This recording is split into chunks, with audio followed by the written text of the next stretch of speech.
Hello,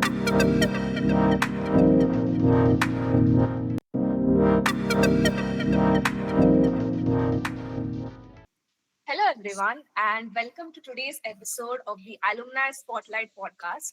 I'm your host, Serena Thomas, and joining me today as co host is Anish Godse. I'm excited to introduce our guest, Mrs. Ketaki Sakhardande, a global HR leader at Microsoft with over 13 years of experience in strategic people leadership, talent development, and organizational transformation. She currently serves as the talent development leader for Microsoft's Business and Industry Copilot, M365 Core, collaborative apps and platform, driving AI powered productivity and collaboration transformation across the company. Her journey with Microsoft spans multiple leadership roles, from HR business partnering for Microsoft Security to leading people strategy for cloud operations and innovation across the Asia Pacific region. Ketki began her career at the Tata Consultancy Services, where she transitioned from software development to learning and development consulting, a move that shaped her passion for people and growth. But what makes this conversation extra special is that Mrs. Ketki is also a proud alumnus of our very own Father Conceição Rodrigues College of Engineering, class of 2007, electronics batch. It's an absolute pleasure to welcome you back. Thank you for joining us today, ma'am. Thank you so much, and I think it's my pleasure to be with both of you today here and a little bit of just me giving back to CRC just based in terms of how much it has shaped me and who I am as a person. So, thank you for inviting me. I'm glad to be here. Yeah. So I think we can start from something about you at CRC, what your memories are with CRC. Were you in some of the tech councils? Euphoria, were you part of it? And then we can move on to the technical questions, what you're doing professionally today. This is such a fun question to start off, and just another fun anecdote. In fact, a couple of our CRC friends are meeting for a reunion in the US next month, and it's going to be like literally almost 20 years of us knowing each other. And I think that's how I would sum up my journey in CRC. Like, I think that's where I've kind of built the best relationships. I think that's where I've probably shaped more from moving from an introvert, studious person to really finding my own feet. And I think a lot of those experiences, memories have shaped me in terms of who I am.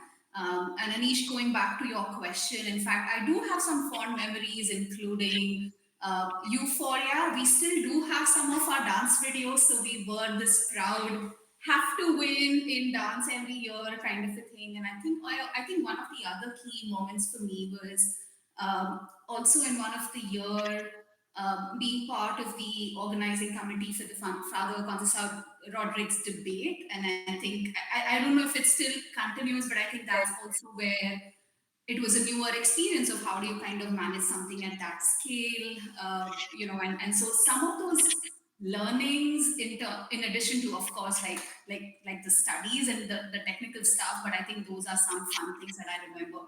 I also remember in my second year is when we started what was CRC NSS, thanks to one of my seniors, Sinduja.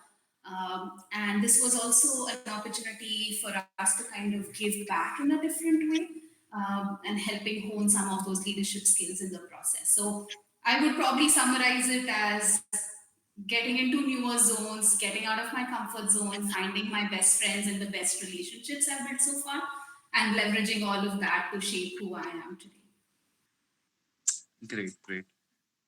Could you tell us something about your experience in the last year going through the placement process, getting placed, working at TCS?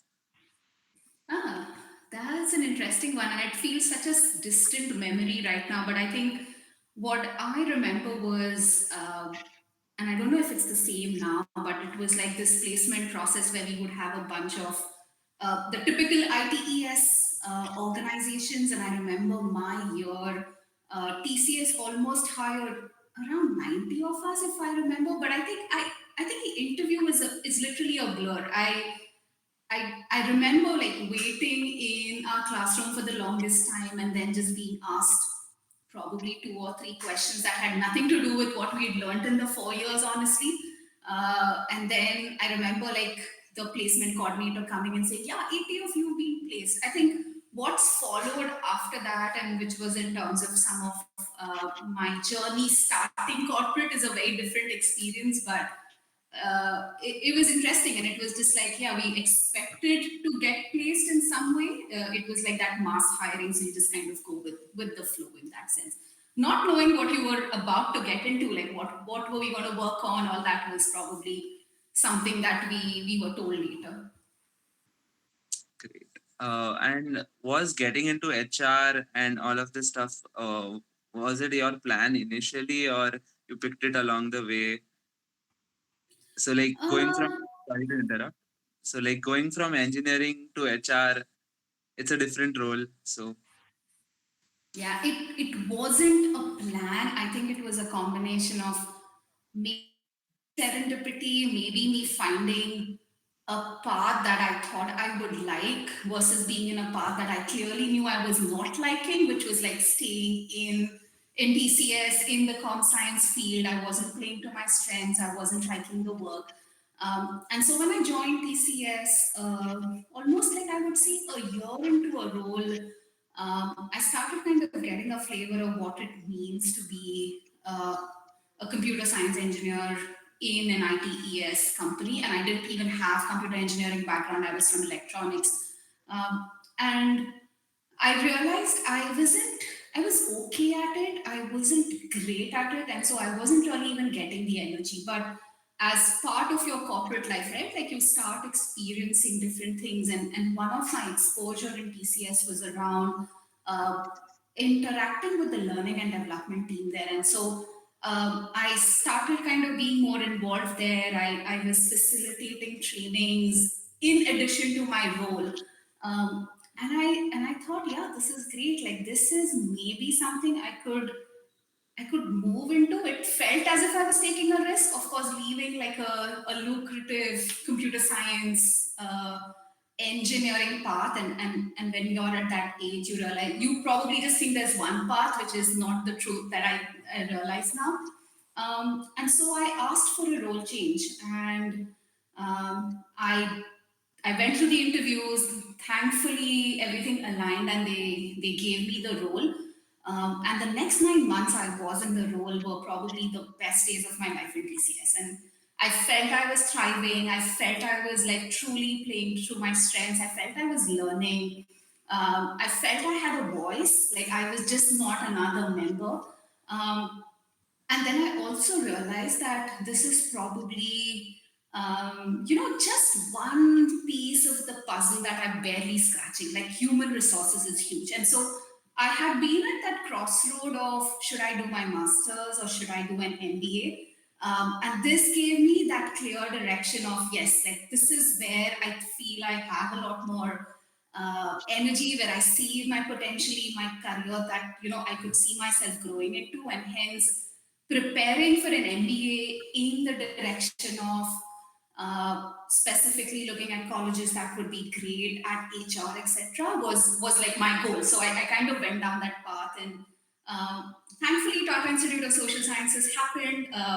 That along with XLRI were like two of my go-to goals, and just kind of getting to get into TISS, Tata Institute, was like a good journey in itself there. So yeah, and that kind of gave a start to a lot of things of where I am today as well, including my journey in Microsoft.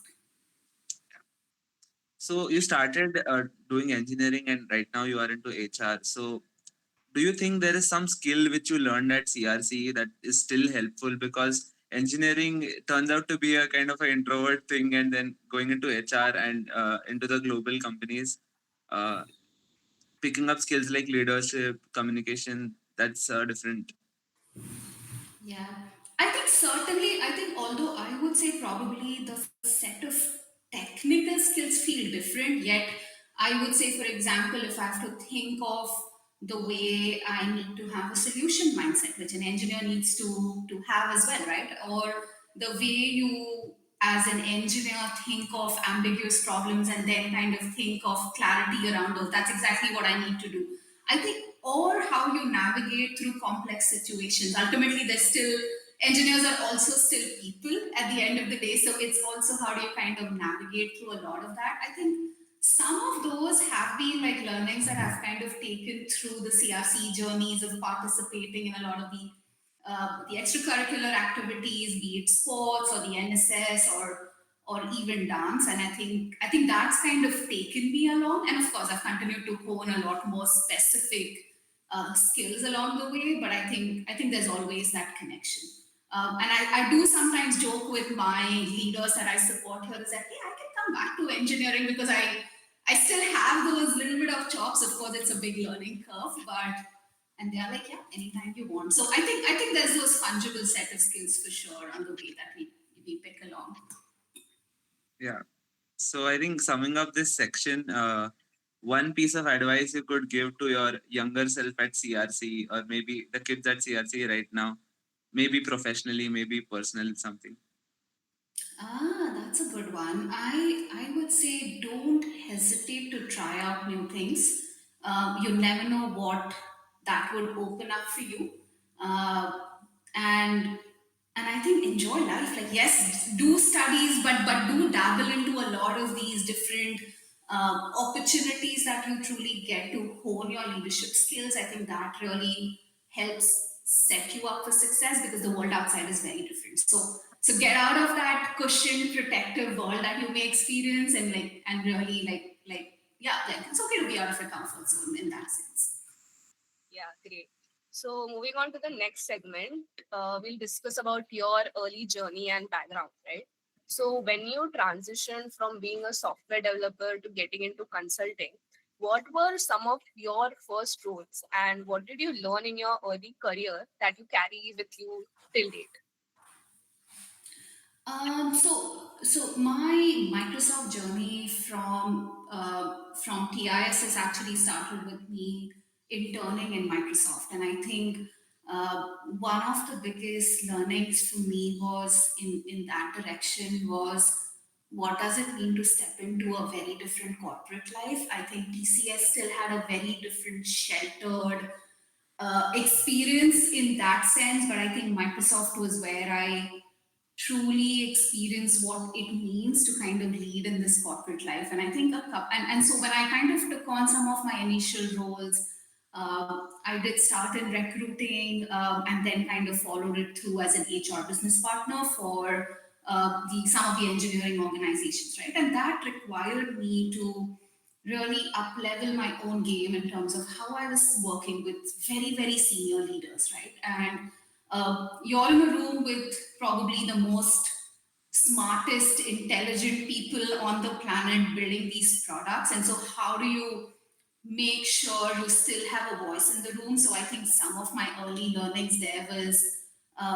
I think that shift from being a student to being an employee and asking the questions, being curious, finding your courage, even if it's in a room full of senior most people in that sense. So I think those are some learnings that I've continued to take along with me in the journey. Um, I think the other learning has also been in terms of I think how can you kind of deep dive into different experiences and different work that would help you hone your craft as an HR professional or even a finance professional, right? Like so it's are you just doing the same thing every day or are you truly shifting your own journey or even your own mindset and trying to do different nuances that would truly help shape that. And so I think some of those are learnings that I take along and of course I've continued to grow in the process, right? Like so it's not the Ketaki who joined Microsoft on day one is very different from what you see today. I think the confidence, I think all of that kind of comes with the process. But I would say be courageous, be curious. You still do not fall prey to the imposter syndrome. I think those would probably be some of the learnings I continue to take. Okay, great. And you mentioned that you had an internship at Microsoft. So how did you get that opportunity? And what exactly attracted you to Microsoft as an organization? So the way it works with a lot of the B schools is that you have this concept of a summer internship process and project, right, which is a 2 month internship. So a lot of organizations across India would kind of come to your campus. So you have a placement committee similar to what you see in engineering, but it's a lot more intense processes in a way because you have like a group discussion. There's intense competition for a 5 a.m. slot with the company. The company send you their short list of, hey, these are these group of students that we want to talk to, etc. And prior to all of this, there are a lot of these pre-placement talks that happen where every company would kind of come and pitch around, hey, why would you want to join us? Or this is what we offer. I think for me, because I did have a tech experience, I felt it was also a good natural connection for me to kind of be in an industry or a space that I kind of know. I was clear around certain industries that weren't really a path for me in that sense, like manufacturing or something. So Microsoft did fit the bill from that perspective in the first go, but what truly attracted me to applying and having that as that very first preference was actually uh, the way the leadership team came in and spoke about the culture, the kind of people I would get to work with, or even the kind of HR practices that Microsoft had and still continues to have today. I think that felt something that just connected, and I think all of those things hold true even today. So I think while my intuition was there, kind of still, I think now is fueled by that practical experiencing of that system.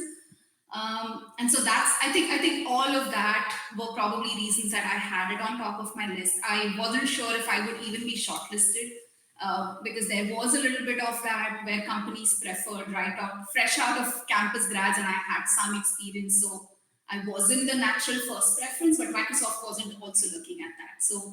So I think that did, and then of course we had to go through the interview process and all of that. And so it was always, yeah, and getting that offer, being one of the first ones to be placed in the internship through that company was, I think, probably one of my proudest moments in life so far.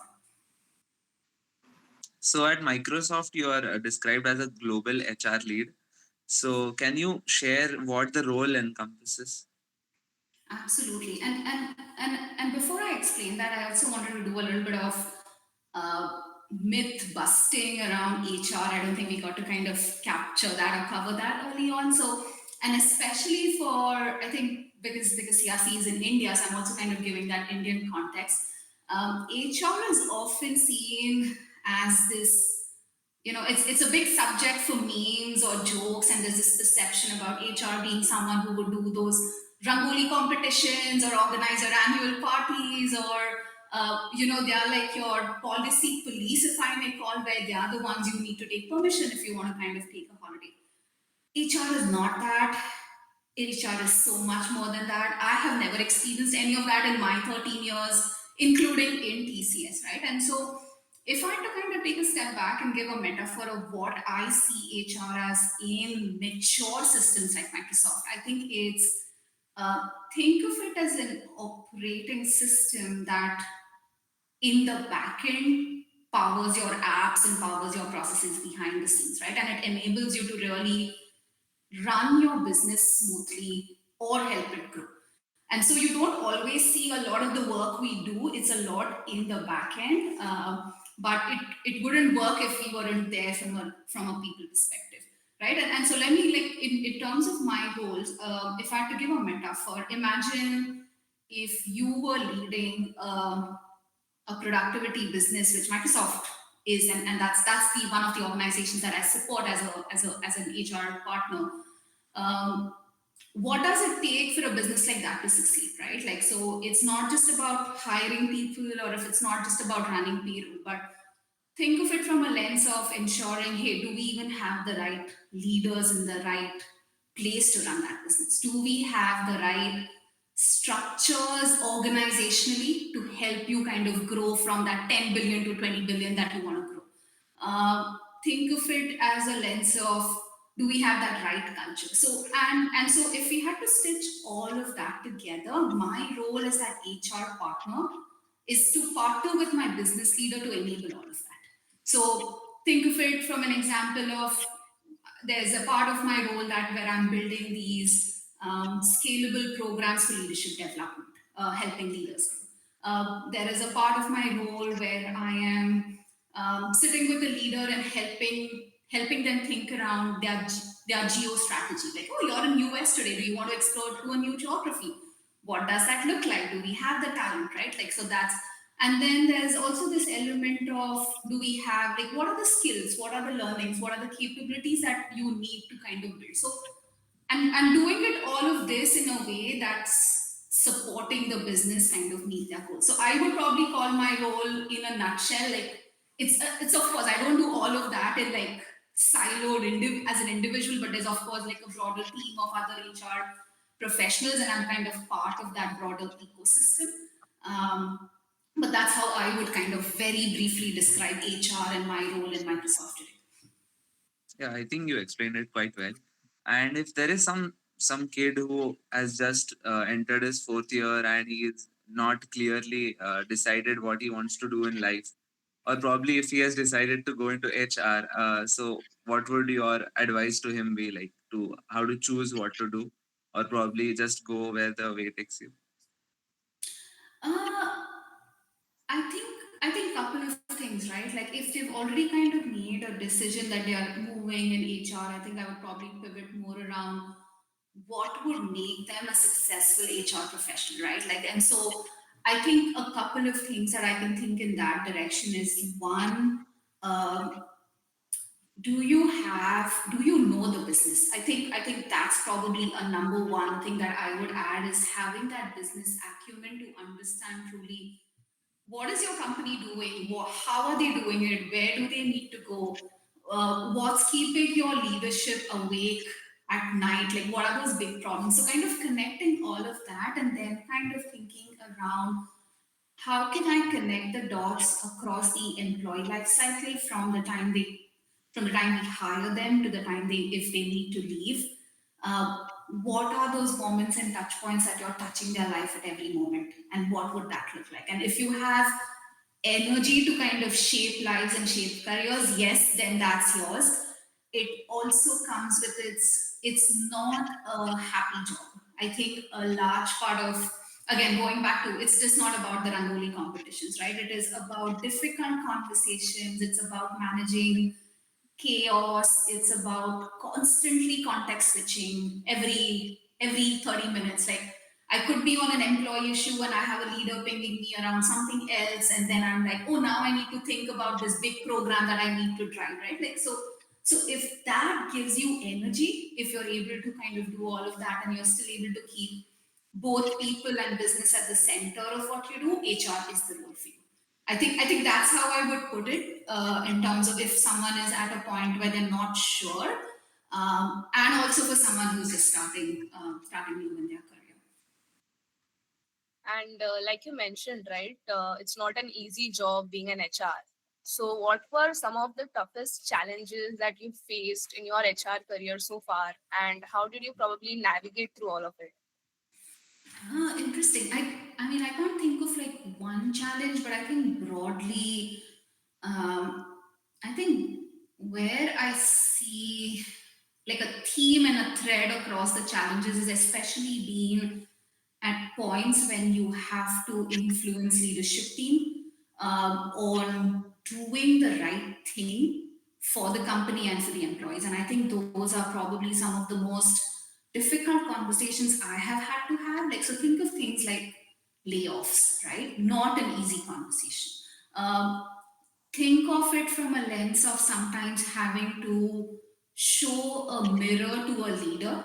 And these are senior leaders, right? Like, we're talking about like uh, a CTO of a large multi-million dollar business, and they've reached their, like, they know their stuff, right? And sometimes it's like, no, they don't, right? Like, and so it's I mean, ultimately, that at the end of the day, they are humans too. And so I think some of my most difficult yet most meaningful moments have been navigating through these conversations, through these moments, um, and kind of yeah. I think the learning there through has been immense as well. Okay, great. And what are you personally excited about or working towards in your next chapter as an HR?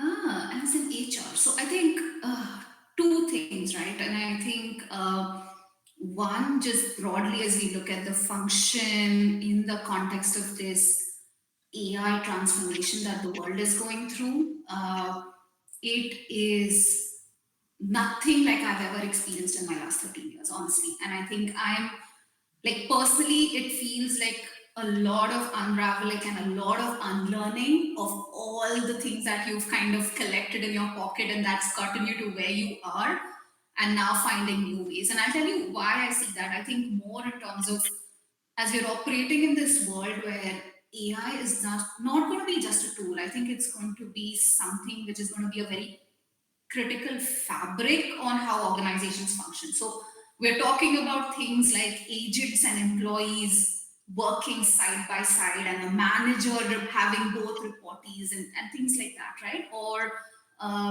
business models evolving in this era of AI. And so from an HR perspective, it's fundamentally shifting our own thinking of how we've done what we've done so far. So a lot of things that I talked about, like leadership development to skills, a lot of that isn't relevant anymore. And so a part of my own learning journey is how do I continue to stay relevant and do it at a pace that this journey demands, and that's kind of that's not easy, but it's energizing in that sense. I think the second thing personally for me is as part of my own personal purpose and journey is where I feel I'm at a position where I want to give back more than what I'm getting from my ecosystem. And so I have been I've kind of gone down the path where I'm kind of coaching people. I've not formally, this completely free, but I am a certified coach, and I think that's giving me a lot of energy. So I'm on that path of where I'm exploring what that looks like for me in addition to my day job, and how can I continue to make that difference. Yeah, great. So actually, we did see it on your LinkedIn that you're providing courses on TopMate. So that's great. And how do you think an HR should evolve in the next upcoming 5 years, especially now that we have AI and everything taking over? So, like, what is the correct path an HR should follow in order to, grow in their respective careers? Yeah, I think I'm still learning, and so I don't have a great answer to this, but I'll give it a try. I think it's kind of starting to understand the pace and how do you kind of go down a path where you don't need to be 100% perfect in what you do. I think there is an element of experimentation. I would probably use that as a word. So you're kind of experimenting with how things work. And then if you need to unravel things, you are doing that. So I think one and I'm on that journey myself personally, right? Like as I said, like what's taken me so far is not could end up being a blocker if I don't change. And so, how am I kind of approaching that in terms of my day to day work, in terms of trying new things, being super agile and super fast? We no longer have the comfort of like managing a program in like 3 months. You need to do it in a week. And so things like that is, I think, where there is this whole mindset shift. I think that's what probably I would leave with. It's and maybe just a nugget there is it's all over about progress over perfection. I think that's where like that's my mantra right now. I'm just like take 2 steps at a time. You don't need to take 10 steps that you were used to. So that's how I put that. And I think we talked about AI, and then nowadays companies laying off many people, and with the use of AI, it has become like less humans are required to do the job where previously more were required. So, what's your take on the current continuous learning thing which we need to follow to be competent in the market and Yeah. usage of AI to power that thing? Yeah, I think we're at a very critical inflection point. I don't believe we need less humans now. I believe we need to reskill ourselves to be able to do more and do different with the time that we now have, because AI is automating some of our tasks. I would, however, that reskilling and that mindset shift is the one that's taking time. And because it's new for everyone, right? And so if you're kind of on that journey where you're open to learning new things, open to that experimentation, like I mentioned, and kind of figuring out what that reskilling is for you, I think that that's probably like the path I would recommend, right? Like even for me as an HR professional, a lot of the things we do in HR are getting automated by agents. Like we know, like, and I think that's the direction. But now, what do we do with that extra time that we've now had? What's the true value that we can add? So I think that's the direction, that's the thinking we're taking. So moving from that task to moving to probably more critical conversations. I don't think I would have had this conversation had I not had the time, right? Like it's helped me. Like I've been using Copilot a lot to kind of automate a lot of my routines, for example, right? So things like that is where it's giving me a different space and time to kind of look at things differently. And since you've been a part of Microsoft since the last 13 years of your life, there must be something or the other that you really like about Microsoft, right? Is it the work culture or is it the people? What is it exactly?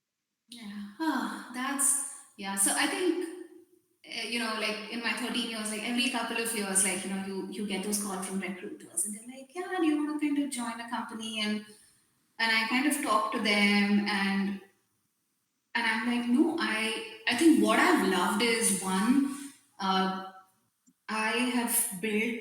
I think it's the culture where I've been able to truly be my most authentic self, bringing who I am to work. So you don't see a different Ketaki at Microsoft and a different Ketaki the moment I shut down my Microsoft Teams. It's the same. I think the second one is I think it feels like family.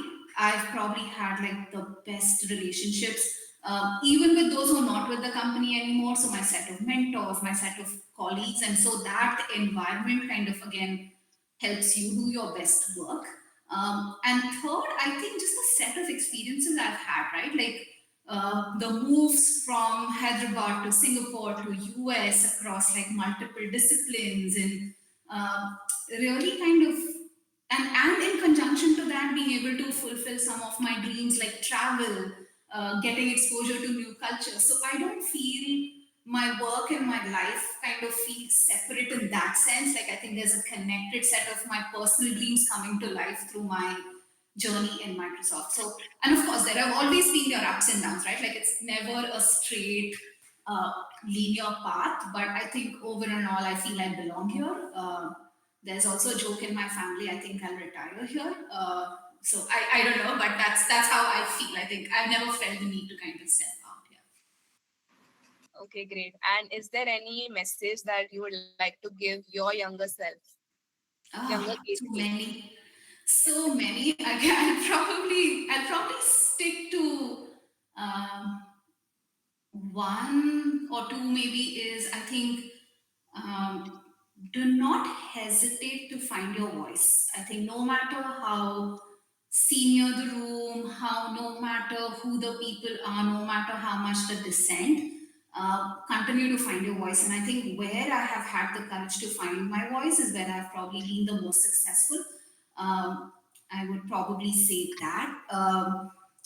Don't fall prey to the imposter syndrome. I think a lot of times I would probably doubt myself and say I can't do this, and I realize no, I can. Like, and I think so that's where I probably would push the younger Ketki a lot more, and then I would say just continue to be courageous and curious because I think those were my superpowers that have continued to help me. So yeah, those would probably be the three things.